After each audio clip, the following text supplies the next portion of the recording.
এভাবে একটি শর্ট চ্যানেলে শর্ট ভিডিও আপলোড করে সেই চ্যানেলটি দ্রুত গ্রো করে নেবেন বা দ্রুত আপনি ভাইরাল করে নেবেন। প্রথমে চলে যাবেন আপনার ইউটিউবের প্লাস আইকনে ক্লিক করার পর ভিডিওতে সিলেক্ট করবেন, ভিডিওটি আপনার সিলেক্ট করে নেবেন। নেক্সট এই জায়গায় আপনি আপনার ভিডিওটি শর্ট করে নিতে পারবেন। যদি শর্ট করা থাকে তাহলে আপনি নেক্সট বাটনে ক্লিক করবেন। নেক্সট বাটনে ক্লিক করার পর আবার নেক্সটে ক্লিক করবেন। নেক্সটে ক্লিক করার পর এই জায়গায় আপনার টাইটেলটি আপনি বসিয়ে নেবেন। আমি কপি করে রাখছি। কপি করে রাখার পর এই জায়গায় প্লাস এই যে কলম আইকনটিতে ক্লিক করবেন। এই জায়গায় আপনি আপনার থাম্বনেলটি বসিয়ে নিতে পারবেন। আপনার থাম্বনেলটি আপনি বসিয়ে নিতে পারবেন। তারপর চলে যাবেন এই যে পাবলিশ করার পর এই জায়গায় আনলিস্টেড ভিডিওটি পরে রাখবেন।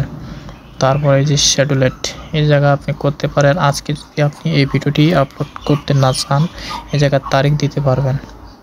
সেই তারিখে সেই সময়ে আপনার ভিডিওটি আপলোড হয়ে যাবে।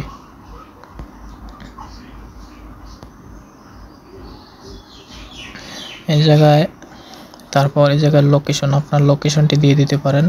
আমি লোকেশনটি দেবো না। তারপর এই যে সিলেক্ট ইন্স্যুরেন্স এই জায়গায় আপনি ক্লিক করে no it not made for kids এই জায়গায় সবার জন্য অ্যালাউ এটি করে নিয়ে নেবেন। তারপর এই জায়গায় নিচে অ্যালাউ সব রিমেন্সিং অ্যাডভেন্ট এগুলো না করলেও চলবে। এই জায়গায় তারপর ভিডিওটি আপনি আপলোড করে দিয়ে দিবেন। আপলোড করে দেওয়ার পর এটি মূলত যে আনলিস্টেড করে রাখলেন এটি মূলত 15 মিনিট বা 20 মিনিট পর আপনি এটা লিস্টেড মানে পাবলিশ করে দিবেন। এভাবে আপনি আপনার শর্ট চ্যানেলের শর্ট ভিডিওটি এভাবে আপনি আপলোড করতে পারবেন। তো আজকের মূলত এই ছিল ভিডিওটি যদি ভালো লাগে থাকে তাহলে চ্যানেলটি সাবস্ক্রাইব করবেন এবং পাশে থাকা বেল আইকনটি বাজিয়ে দিবেন যাতে প্রতি ঘন্টায় বা প্রতিদিনে আপনার কাছে ভিডিও পৌঁছাতে পারে।